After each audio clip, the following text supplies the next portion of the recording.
Hey YouTube, Parson Rick here. That was just crazy. It's taken me 20 minutes to set up for the for the video. The battery in my phone was dead, so I had to get the charger. Well, the cord for the charger is only so long, so I had to set up in a certain spot. Well, then the lights were directly in the camera, and so finally I ran and got another extension cord that was hooked to the battery charger. So the battery charger is sitting over here with the cord plugged in, and the camera is sitting on the battery charger. I'm exhausted.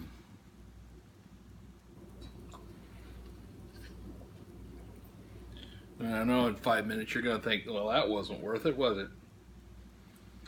But then I had to light my camera. I had to light the candle. I had to go find my new meerschaum. I've only smoked this once.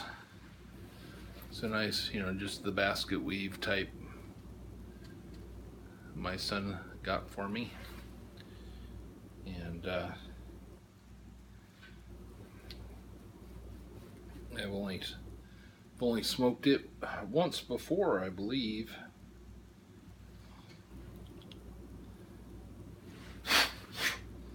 Yeah, maybe once. It smelled like black Mallory. But that's not what I'm going to smoke in it right now.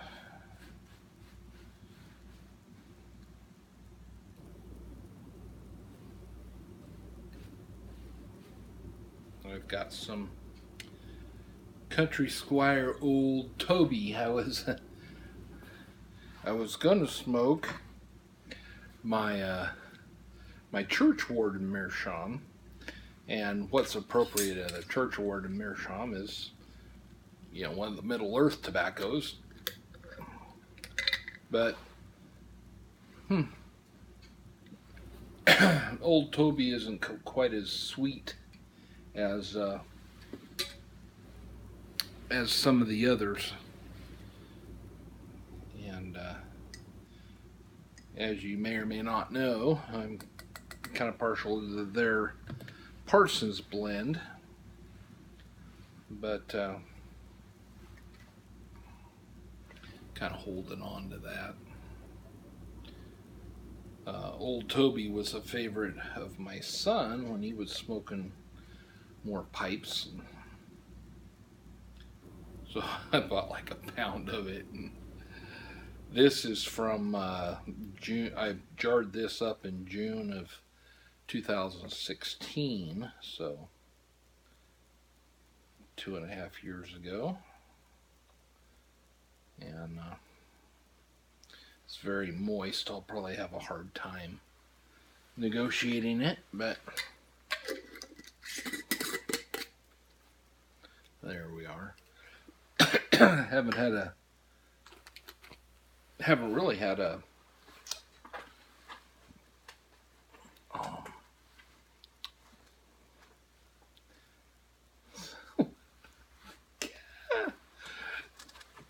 what's the word? It's in my head, and it's at the tip of my brain. I can see it, I can spell it, and I can't say it. Aromatic.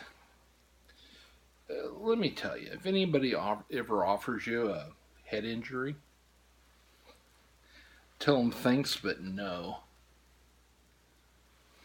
That's just short-term memory loss and stuff like that. Just cedar stick, beeswax candle.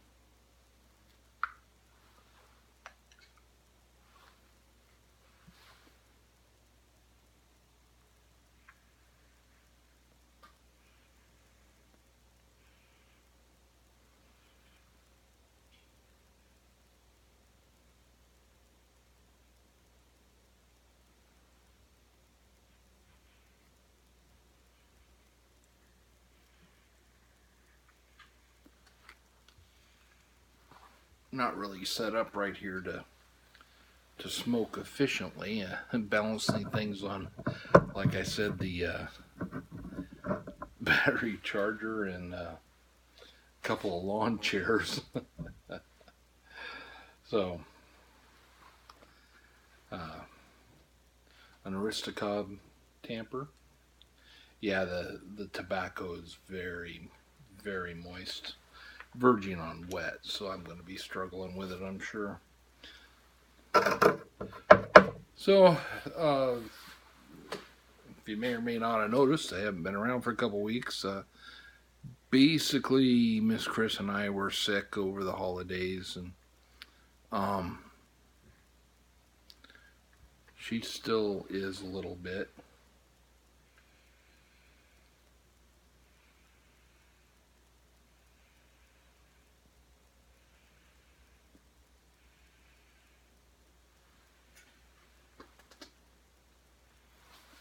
Which have a very pleasant tobacco. Has a good room note, of course. And I've only got about half a bowl in here. I haven't smoked. Well, I had a cigar last weekend, but that's about it. Yeah, I'm just gonna struggle with this. So,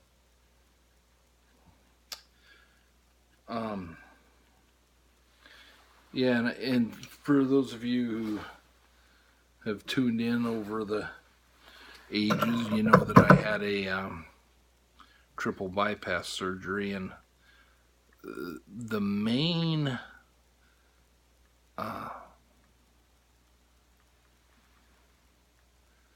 what do you call it? Byproduct, that's not the right word, is I get hard to breathe, and I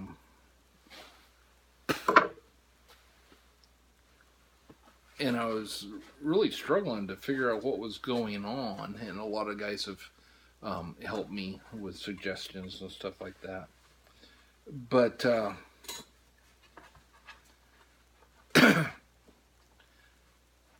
I have found that, you know, one of the things that they do when they crack your chest open, and you're supposed to let that knit, and I'm not very good about healing.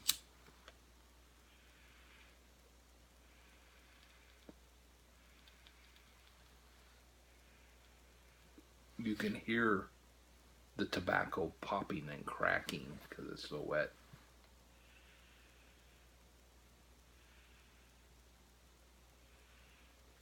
Just let the jar hang open for a little bit. Anyway, and so what happened is right before Christmas, like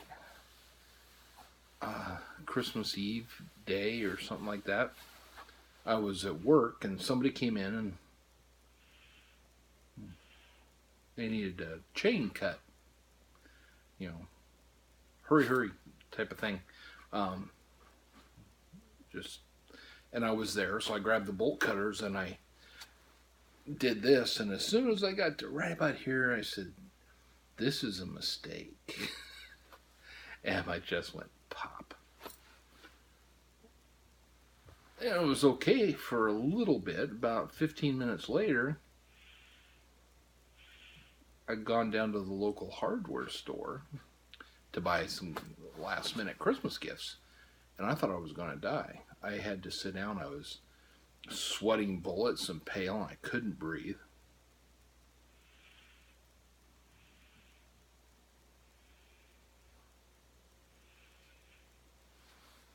Now this has happened about 10 times now. The not being able to breathe part, and of course the doctors, they wanted to just treat me for sleep apnea, which I've never had. But so I've got a CPAP machine and everything, and when I can't breathe, it's very helpful to have that. So I appreciate it. And so what seems to be happening is when I pop my chest, it seems to swell inside. It swells up and cuts down on my available oxygen. And then what happens worse, which is what happened this day, is between doing this and getting to the hardware store, I stopped and grabbed a hamburger. I mean, just one of the little dollar ones, you know. Well, what I found during this week that I was unable is if I ate, I couldn't breathe. So I didn't eat at Christmas. I didn't eat at Christmas Eve, and my daughter is a wonderful cook. And so anyway, I've been kind of dialing it in that when I pop my chest, when I do something I'm not supposed to, and I can feel it. I mean, I know that it's happening. That cuts down on my breathing, and then if I eat, it exacerbates it, and I'm much worse off. So, kind of figuring some things out, you know, on my healing. It's weird. I've talked to other people who have had the same surgery,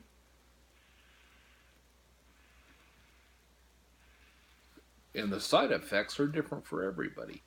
One of my buddies at work, his dad, who is about my age, just had this surgery, and he can't walk. He falls down. He had to quit working because he'd just be standing there and fall over. And that guy's brother had the same surgery, and he died on the table. So I'm cool, all right. But very different. So since Christmas, we've been sick, and I just went out for a ride today. I haven't ridden since before Thanksgiving because this it hurts my chest, and so you know, I've been well for 2 days, so let's go ride, right? Oh well. So I just wanted to check in, and I hope everybody had a great Christmas, Happy New Year, and you're looking forward to a happy and prosperous 2019. So God bless you. Parson Rick out.